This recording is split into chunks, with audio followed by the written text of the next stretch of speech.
Ayan, so kumain muna tayo. Uwi na natin to ating Voltares Pro.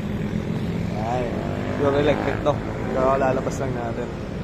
So, tetestingin natin kung ito pa ay maganda. Kung ito ba aabot hanggang sa atin, Gabaldon. So, let's go. So yun na nga yung ating papaalis ng Jollibee. So ito, nasa Tanawan na tayo dito. Sa Tanawan tayo dumaan. And then ito na yung sa may Batupere. Ito na yung welcome ng Gabaldon. Then, touchdown. So ito nga pala yung naging ruta natin. And then ito yung BMS natin, naka 67% lang. So 100% yan nung umalis tayo sa may next Cabanatuan, NXT Cabanatuan. And then yun nga, 67% yung natira.